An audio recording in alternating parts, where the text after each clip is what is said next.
بسم الله الرحمن الرحيم.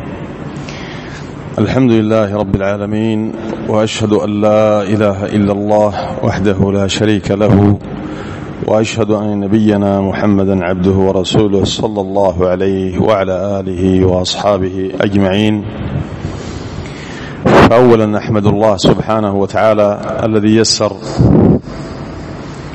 بهذا اللقاء مع الآباء والإخوة والأبناء في هذا المسجد، وأسأله سبحانه وتعالى أن يجعل هذا اللقاء لقاء مباركا مرحوما، وأن يجعل تفرقنا من بعده معصوما، وأن لا يجعل فينا ولا منا ولا من بيننا شقيا ولا محروما.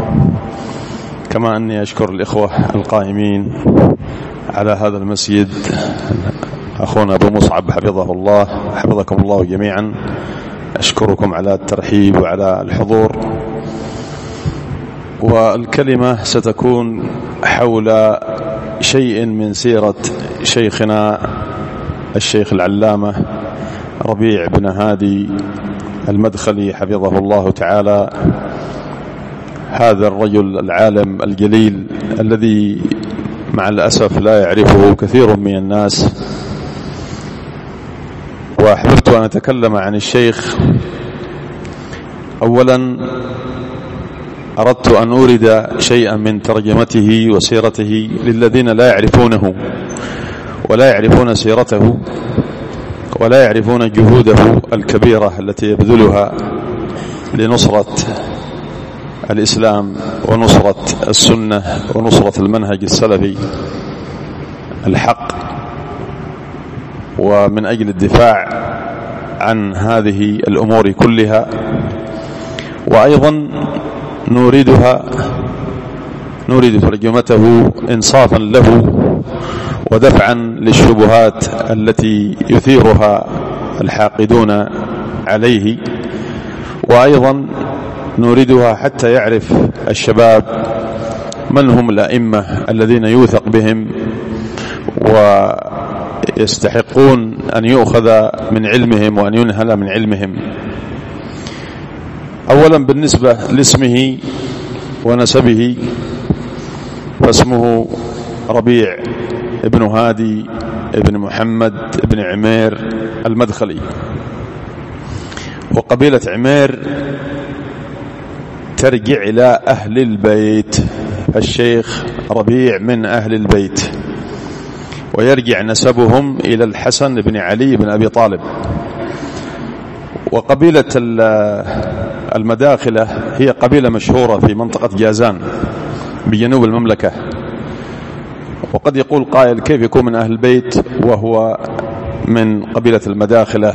إنما دخل هذا الفخذ فيهم بالحلف.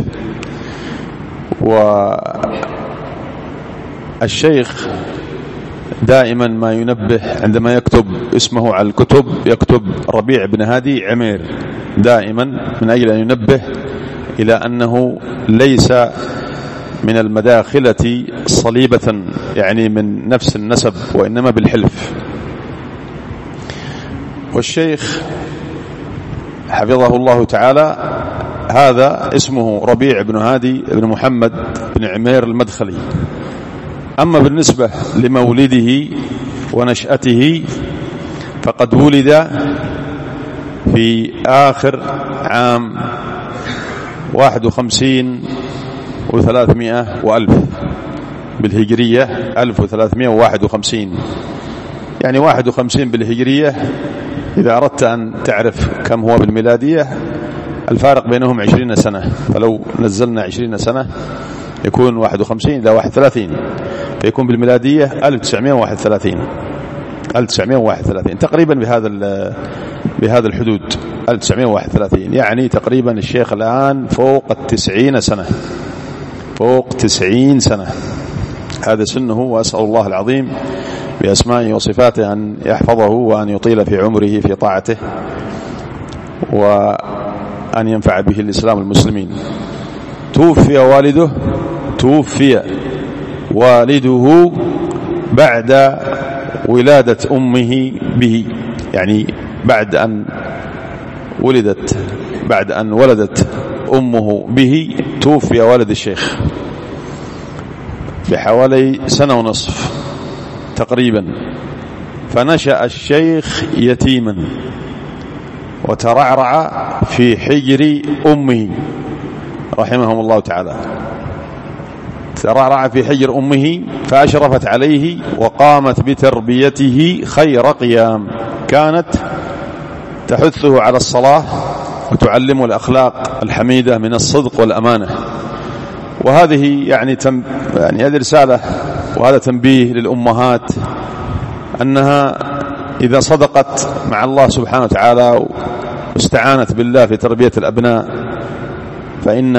فإن الله يعينها وينفع بها، ولا سيما إذا كانت صبورة متحملة متعففة وتعلم الأولاد الخير والعلم النافع والأخلاق الحميدة. لا شك أن الله ينفع بتربيتها، فعليها أن تصبر فقط وأن تتحمل، ويبارك الله عز وجل في جهودها. لما وصل الشيخ ربيع لما وصل إلى سن 8 التحق بحلقات التعليم في القرية، تعلم في القرية، يعني ما نسميه عندنا الكتاتيب أو نسميه عندنا المعلامة. تعلم الشيخ الخط والقراءة والتوحيد وقرأ القرآن وجوده على يعني بعض المدرسين. ثم التحق الشيخ بمدرسة الشيخ عبد الله القرعاوي.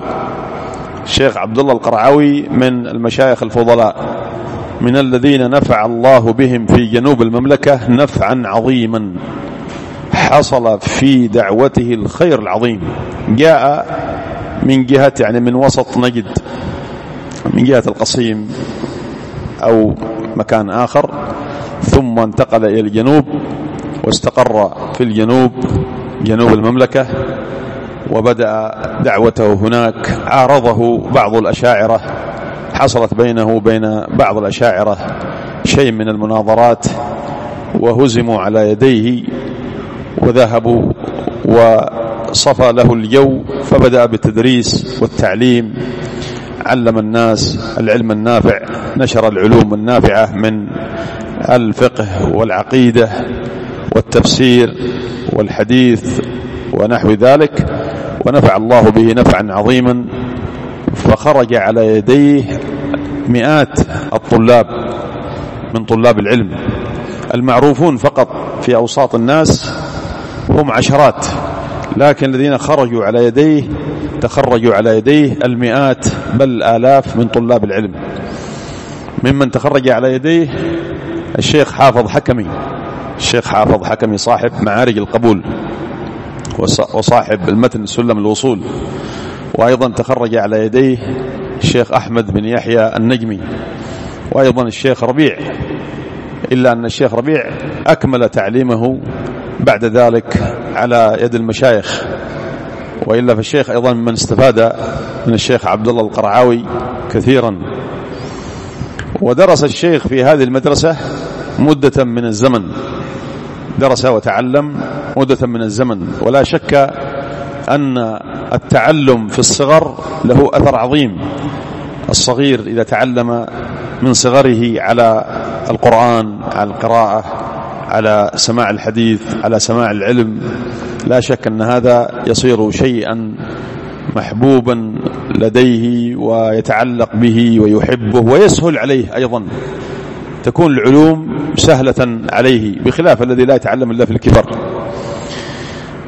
وبعد ذلك يسر الله عز وجل له فالتحق بالدراسة الأكاديمية، الدراسة المنتظمة مع يعني الجهات الحكومية، الجهات الرسمية.